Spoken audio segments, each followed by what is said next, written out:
Assalamualaikum warahmatullahi wabarakatuh. Saya Dina Putri, NIM 2314101200.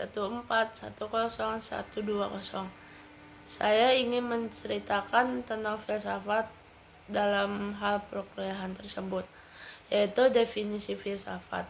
Dari bahasa Yunani, philo artinya cinta, sophia artinya kebijaksanaan. Filosofia itu cinta atau kebijaksanaan. Ruang lingkup itu ada tiga. Yang pertama ontologi, yang kedua epistemologi, yang ketiga ada aksiologi. Selanjutnya ada objek filsafat itu terbagi menjadi dua, yaitu objek material dan objek formal. Ruang lingkup ontologi yaitu bagian filsafat yang paling umum atau merupakan bagian metafisika, dan metafisika merupakan salah satu sebab dari hal filsafat. Yang kedua itu ada epistemologi, yaitu mempelajari tentang pengetahuan, mempertanyakan bagaimana suatu itu datang, bagaimana kita mengetahuinya, bagaimana kita membedakan dengan lainnya. Yang ketiga itu ada aksiologi. Aksiologi itu hubungan penggunaan ilmiah dengan moral, etika, bagaimana pengetahuan objek yang diteliti secara moral, aksiologi pengembangan seni dengan kaidah moral.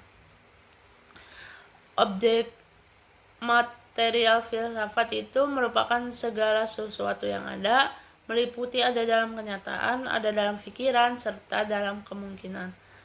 Objek formal itu hakikat segala sesuatu yang ada. Objek penelitian mendalam. Kata mendalam berarti ingin tahu tentang objek yang tidak empiris.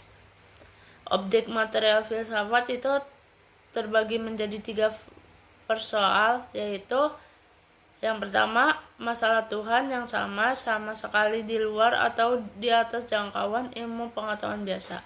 Yang kedua, masalah alam yang belum ada, tidak dapat dijawab oleh ilmu pengetahuan biasa. Yang ketiga itu ada masalah manusia yang juga belum atau tidak dapat dijawab dengan oleh pengetahuan yang biasa. Terus yang selanjutnya itu ada etika. Etika juga dikenal sebagai filsafat moral. Sering disebut sebagai studi tentang moralitas. Etika berupaya menanggung jawab pertanyaan tentang bagaimana kita harus menjalani hidup, bagaimana kita mendefinisikan perilaku yang tepat, apa yang kita maksud dengan kehidupan dengan baik. Yang kedua itu ada estetika. Sebagai objek filsafat sepenuh dikhusus untuk mendefinisikan sebagai aspek keindahan dan seni. Yang terakhir itu ada logika. Logika adalah cabang filsafat yang mempelajari penalaran. Logika mengajar kita cara membedakan antara penalaran yang baik dengan yang buruk untuk cara menyusun argumen yang valid. Yang terakhir ada filsafat politik, mempelajari pemerintah politik, hukum kebebasan, keadilan, hak, otoritas negara, dan sistem politik, etika, dan konsep lainnya.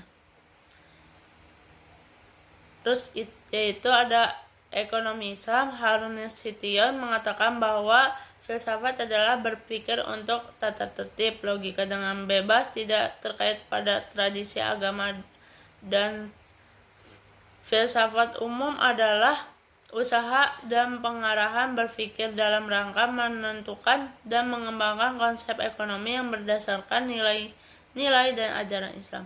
Sedangkan landas filosofis ekonomi dalam menyangkut tauhid, khalifah, dan taziah.